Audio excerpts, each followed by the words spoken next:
Coming up in today's video. Follow along as I celebrate Lammas by searching for harvest mice and learn all about these sweet little creatures. With Lammas just past, a variety of breads baked, and the corn spirit honoured, I thought it would be a wonderful and fitting activity to go in search of harvest mice.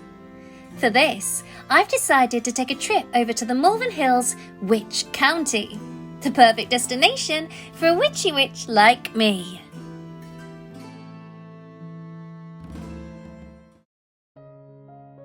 The Malvern Hills' iconic landscape, composed of some of the oldest igneous rocks in Great Britain, form a north-south range of about 9 miles long. Here we find a surprising number of habitats, a combination of hills, woods and urban areas. Today, in search of harvest mice, I will be venturing upslope where the woods give way to more open habitats. There the scattered scrub and bracken are not only home to harvest mice, but also tree pipits and grayling butterflies.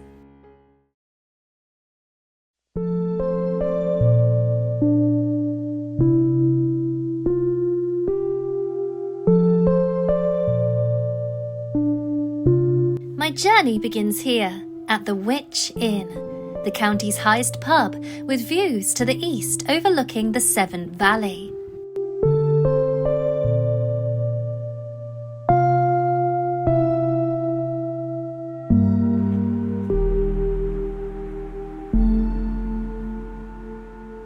From here, I pass Rock Cottage and onto Old Wyche Road, which is one of England's steepest streets, with an incline as great as 17.5 degrees.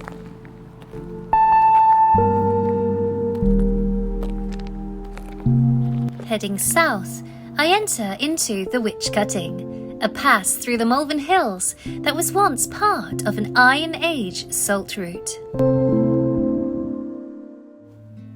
German zoologist Peter Simon Pallas published the first description of the harvest mouse in 1771 from animals he found on the banks of the river Volga in Russia.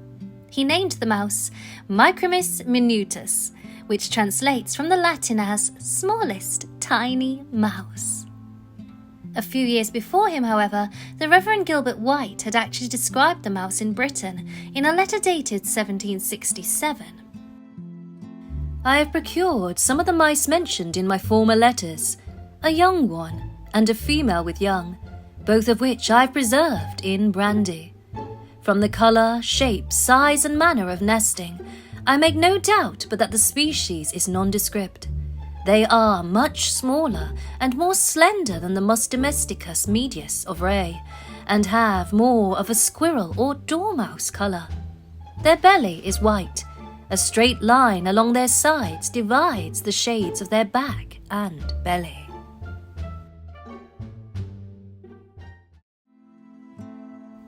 The harvest mouse is the smallest rodent in Britain, small and light to the point where an adult may even weigh as little as 4 grams. That's less than a 20-pence coin. As for its tiny size, they are just a little longer than one's thumb. That's including the tail. A neighbour housed an oat rick lately, under the thatch of which were assembled nearly 100, most of which were taken and some I saw. I measured them and found that, from nose to tail, they were just 2 inches and a quarter, and their tails just 2 inches long. 2 of them, in a scale, weighed down just 1 copper halfpenny.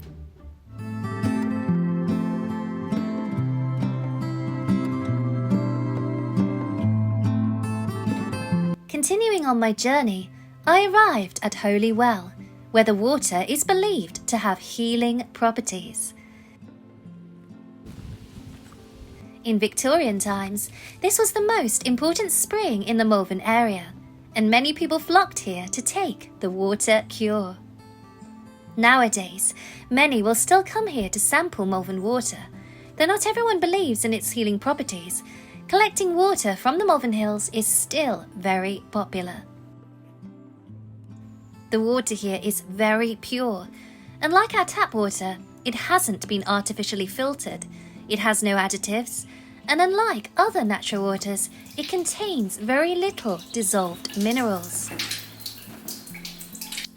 In the past, Holy Well was dressed on St. Oswald's Day by people who had been cured by the well, and in recent times, votive offerings such as religious items, flowers and other objects have been left here too. Visitors of a wide range of faiths have left prayers and wishes in thanks for this pure water. I don't have a bottle with me today, so I won't be collecting any water at this time.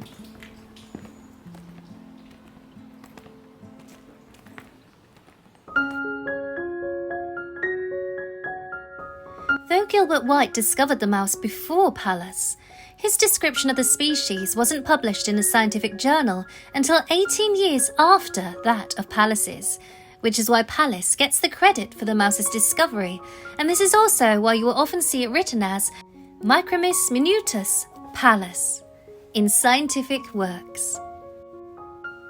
Avid birdwatchers will no doubt be familiar with Peter Simon Pallas, as a string of birds have been named after him: Pallas's leaf warbler, Pallas's sandgrouse, and Pallas's reed bunting. Though Pallas gave the mouse its scientific name, it was, however, Gilbert White's association of the species with the harvest that gives it the name that we commonly know it by: the harvest mouse. In contrast to other British species of mice, the harvest mouse has a blunt muzzle, tiny eyes, cute rounded hairy ears, and a much smaller hairy tail, which is the same length as its head and body. They are known for their russet orange and sometimes yellowish fur with a white belly. They never enter into houses, are carried into ricks and barns with the sheaves, abound in harvest, and build their nests amidst the straws of the corn above the ground, and sometimes in thistles. In times past, the animal embodiment of the corn spirit was believed to lurk in the last standing corn. It would make sense that the spirit of the corn, driven from his home in the ripe grain, should make his escape in the form of the animal which is seen to rush out of the last patch of corn as it falls under the scythe of the reaper. The corn spirit has taken the form of many an animal: the hare, the fox, the cat, the wolf, but the one which holds a very special place in my heart is, of course, the harvest mouse.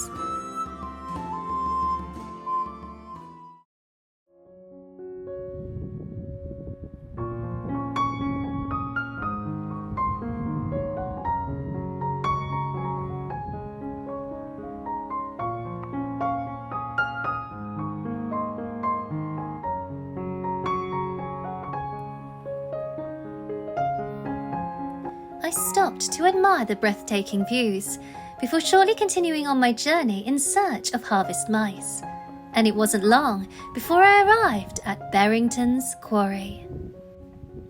The quarry exposes 677 million year old Malvern's complex, consisting of the igneous rock diorite cut by veins of pink-red pegmatite. Malvern's complex is the name given to the ancient rocks of the Malvern Hills, reflecting the fact that they are a complex mix of rock types, which have been much altered through a complex geographical history. Here I pass the remains of quarry winding gear, used to lower the rock down 300 feet to the well road below. I then followed the uphill branch to the crest of the ridge signpost, Black Hill.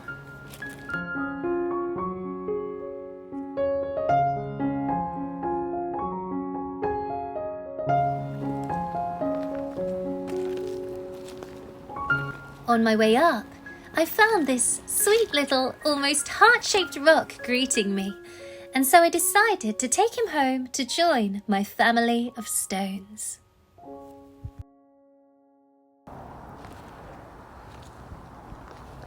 Having reached the ridgeline path, I felt a little peckish and decided it was time for a break. I found myself the perfect spot for a rest under a beautiful tree where I could enjoy my harvest mouse snacky snack.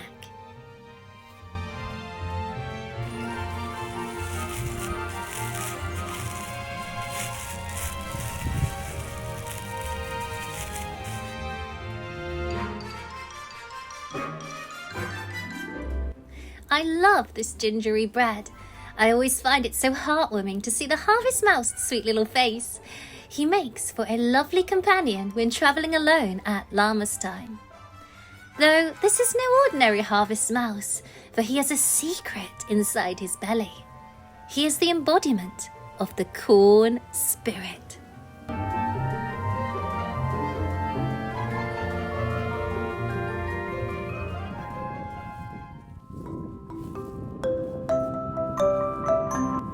Having finished my snacky snack, it was time to be on my way.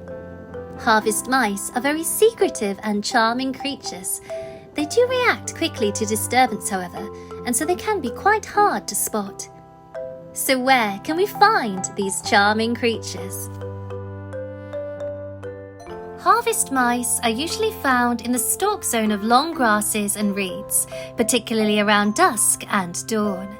They have good hearing and react sharply to sound, either by freezing or dropping into cover in response to rustling sounds up to 7 meters away. They are amazing climbers due to their very special tails, known as prehensile tails, which they use as a 5th limb, a little bit like cheeky monkeys. They are actually the only British mammal with this kind of tail, and it is an incredibly cute sight to see them wrap their little tails around plant stems so they can climb all the way up to find the seeds at the top. When ascending, they hold their tails straight and stiff to use as a balancing aid, and when descending head first, they use them as an emergency brake. Though they don't swing through grass stems like cute monkeys in a rainforest, they do sometimes leap about between them. I don't know if I'll have any luck seeing a leaping mouse today, but what a wonderful sight that would be. So, what signs should we look for when searching for harvest mice? Harvest mice are the only known British mammals to build nests of living woven grass well above ground. And so in searching for harvest mice, the best way to determine their presence would be by finding their nests. These nests tend to be found in dense vegetation, such as grasses, rushes, cereals, grassy hedgerows, ditches, and brambles. These beautiful harvest mice homes are normally spherical or irregular oval-shaped structures of interwoven grass leaves. Being the very secretive and mysterious creatures that harvest mice are, their nests are usually well hidden in dense vegetation, generally located on the stalk zone of grasses, at least 30 centimetres above the ground in short grasses and up to 1 metre in tall reeds. The size of their nests can vary from only 5 to 10 centimetres in diameter. The smaller ones are non-breeding nests and are generally a bit more flimsy and not lined, unlike the larger tennis ball-sized ones, which are the breeding nests. They breed as many as 8 at a litter, in a little round nest composed of the blades of grass or wheat. One of these nests I procured this autumn, most artificially platted, and composed of the blades of wheat, perfectly round and about the size of a cricket ball.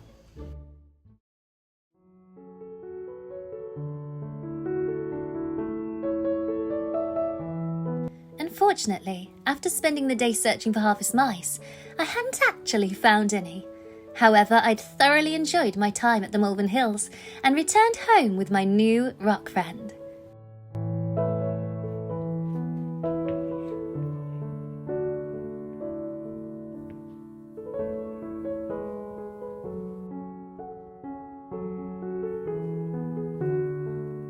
To represent and commemorate my search for the harvest mouse in Malvern, I decided to paint onto the rock the character for mouse in oracle bone script.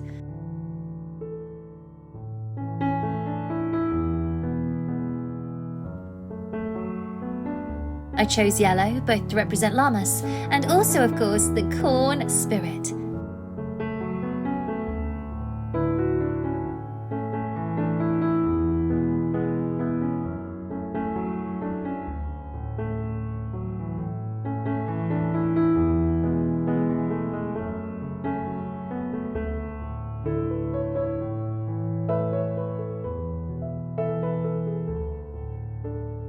It made for a lovely addition to my rock collection, and I look forward to one day finding some sweet harvest mice.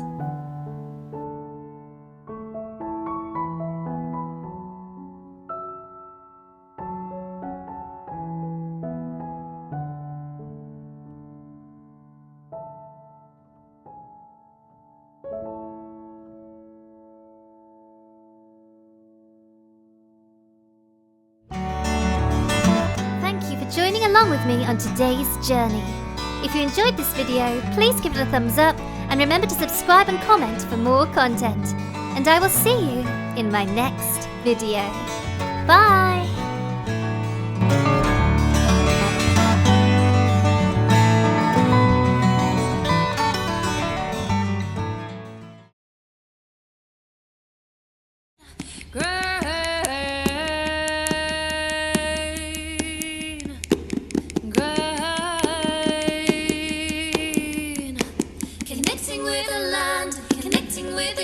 We know all that I shall be born.